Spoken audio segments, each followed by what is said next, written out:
Heyo, it's B here. In today's video, I'll be answering questions in the 2017 Mathematics exam, Grade 11, Paper 2. I will start with question 3.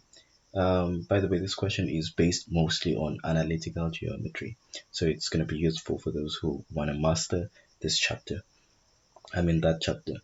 So if you find my content informative and useful, please subscribe and hit the notification bell to be notified whenever a new video is available. That's good. Let's get into the question. So this is question 3. We're given A with x is called -2 and y is called -5. Also given B, C, and D. They are the vertices of the quadrilateral, and we are told that ABCD is such that AC is perpendicular to diagonal BD. So I prefer writing down the information that I'm given before I do any calculation. So AC is perpendicular to BD. This means that the angle formed between AC and BD is equal to 90 degrees, and in this case all these angles will be equal to 90 degrees. Each and every one of them will be equal to 90 degrees. Yeah. So we are also told that the equation of BTD is equal to 2y plus x is equal to 18, and AB is equal to 15 units. Let's write this equation of BTD in standard form before we do anything. BTD, because we can't. This will make it hard for other people to figure out what's happening. Like you can't even tell the normal characteristics of this equation in this form. So if we take x to the left, we're gonna have 2y is equal to negative x plus 18. And then if we divide on both sides by 2, we're going to end up with this. So we're going to have y is equal to -1 over 2x plus 9. Okay, now let's go to question 1. Question 3.1, Determine the gradient of line AC. So we want the gradient of this line. First of all, here we cannot use the normal gradient formula because we do not have 2 points. If we had 2 points, then we would say y of C minus y of A divided by x of C over x of A. But then we don't have we don't have the coordinates for C. Secondly, we can't use tan theta is equal to m because we don't have an angle here. Instead, we're going to use the information given to find the angle here. Remember, BTD is perpendicular to AC. This means that if you multiply the gradient of BTD by that of AC, it's going to give you -1. We can use that line of reasoning to find the gradient of of AC. So the gradient of AC when multiplied that's m, gradient of AC when multiplied by the gradient of BTD gives us -1 because they are perpendicular. Remember, AC is perpendicular to BD, so they should give us -1. We already know the gradient of BTD. It's that -1 over 2 there. Remember, this is the form y is equal to mx plus c. And we know that this equation is the equation of BTD. The gradient of BTD is that m there, that -1 over 2. So we can just write it here. -1 over 2 is equal to -1. And then we can try to figure out what the value of the gradient of AC is. So basic mathematics, 2 multiplied by -1 is going to be 2 multiplied by -1 is -2, and -1 multiplied by the one that's below here, that's not greater, is going to give us -1. As a result, this will give us 2. So that's the gradient of AC. Now let's go to 3.2. On 3.2, we are asked to determine the equation of AC in the form y is equal to mx plus c. So let's write out everything that we're given. In the place of m, we have 2 already. What we want is c. So for us to get c, we have to substitute at least one point that's found in the line AC. That point that's found in the line of AC is that A there, with -2 as x and -5 as y. So we can just substitute that point here. Let me write it down here. So this is our x, this is our y. Now let's substitute. This is 5, x is equal to -2. We can solve for c. C is going to be equal to this is -4. When -4 comes to this side, it becomes +4. So -5 plus 4 is -1. So c is equal to -1. Therefore, the equation will become 2x minus 1. You just substitute on this equation, substitute for c is equal to -1 and leave everything as it is. Now let's go to 3.3. If the equation of AC is y is equal to 2x minus 1, calculate the coordinates of t. Calculate the coordinates of t. Now we already have the equation of AC. We've already calculated the equation of AC, and we also have been given the equation of BTD. What we can do is we can equate these two equations. Why? Because at t they are equal, and that will help us find the value of x. We can then substitute the value of x back into one of the equations, preferably the easier one, and then it will give us the corresponding y value. So what we're going to do here, we're going to take this equation, this equation here, let me call it 1, and put it here. And then we're going to take this equation, the equation of AC, and put it here. So we're going to have 2x minus 1. Basically, we are equating 1 to 2. So 2x comes to this side and becomes negative. We drop -1. Positive 9 comes to this side, it becomes negative. So here we have -10.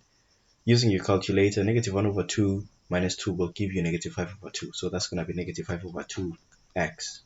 As a result, x is going to be equal to, so we're going to multiply it by 2 on that 10. So we're going to have -20. And there's a 1 here, even though it's not written. So -5 times that 1 is going to be -5. How many 5s in 20? There are 4. The negative signs cancel each other out. So we already have an x value for that part there. Yeah, x is equal to 4. Let's use the easiest of the two equations for these lines. It's going to give us the same answer because that's the intersection point anyway. So we're going to use this equation there. So y is going to be equal to, we're going to substitute x with 4, and then this is going to be 8 minus 1, and then we're going to get 7. So basically what we will be left with is this coordinate. So that's how you would do 3.3. Now let's do 3.4. If ABCD is a kite with AB is equal to BC, so before we do anything, we're told that this is a kite.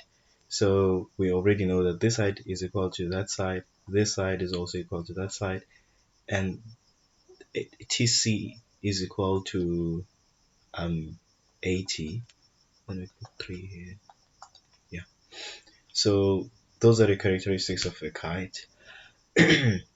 So we are asked to determine the coordinates of C. We want C. So let's first draw out the line ATC. ATC. And this line we have -2 here and -5.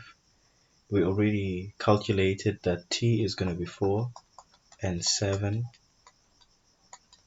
And now we want the coordinates of C.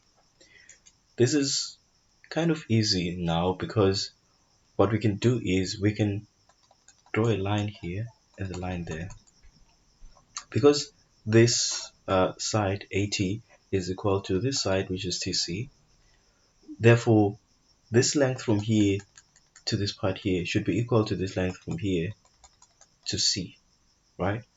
So this length here must be equal to that length there.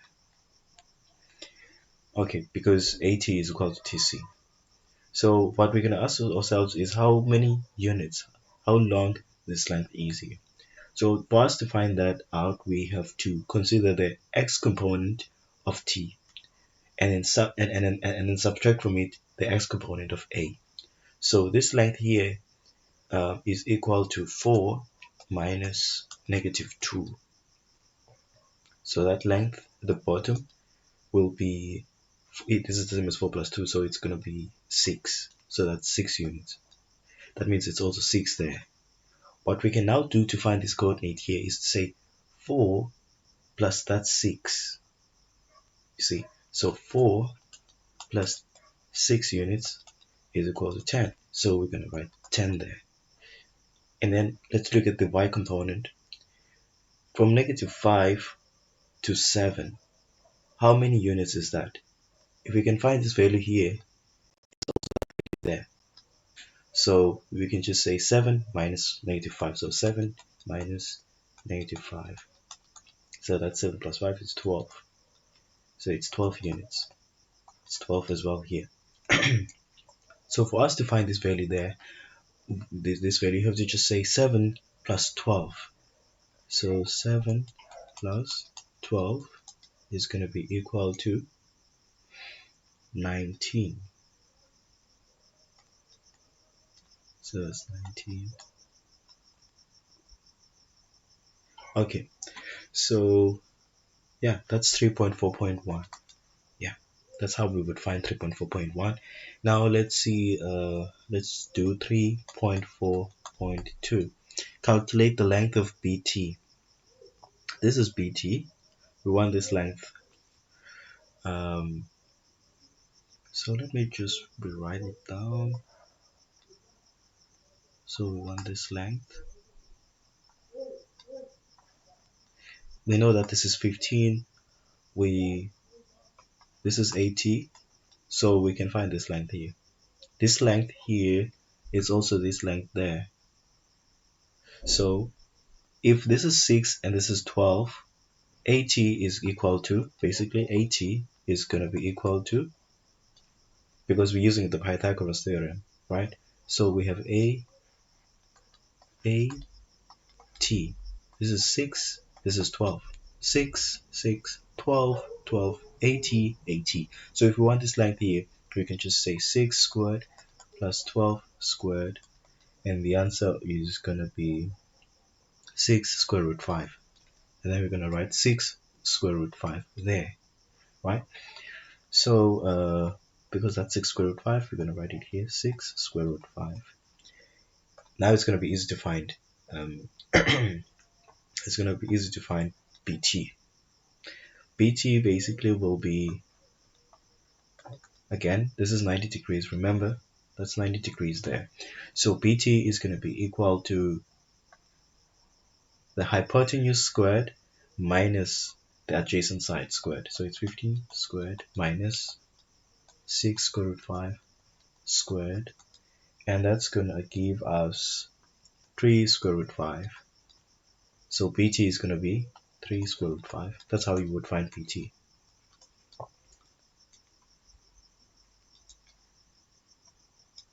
Okay, now we're done with 3.4.2. Let's do 3.4.3.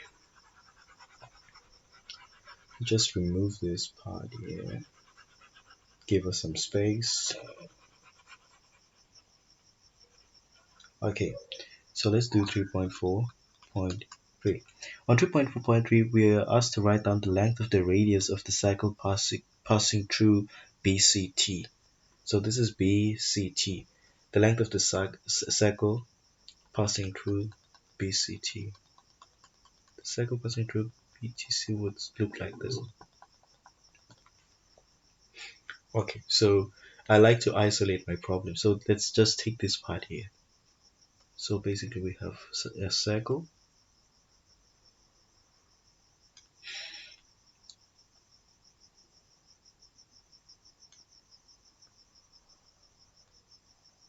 Okay, this is B, this is T, this is 90 degrees, because that's 90 degrees there, and that is C, that point there.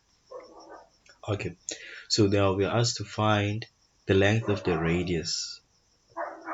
of the cycle passing through. So before we even do this question, we know um, from Euclidean geometry that if you have a circle and then this is a radius will form a 90 degrees angle at the circumference. In this case, we were not told that BC is a radius. We were just given T as 90 degrees.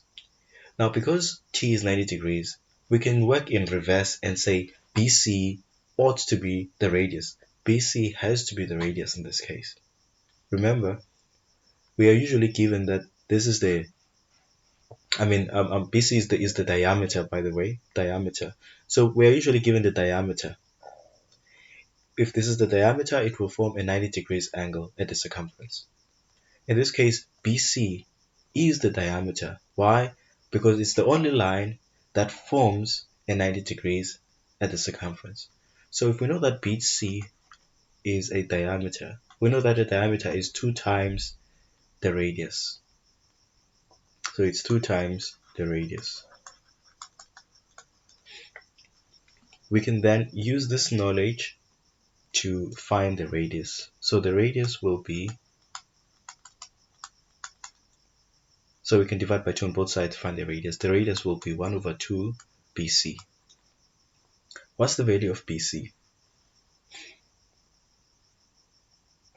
BC is equal to 15 units because we know that just because it's because BA is equal to 15 units as well. So BC is also 15 units because of this, and those sides are equal.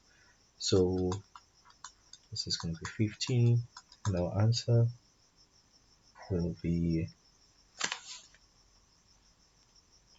7.5.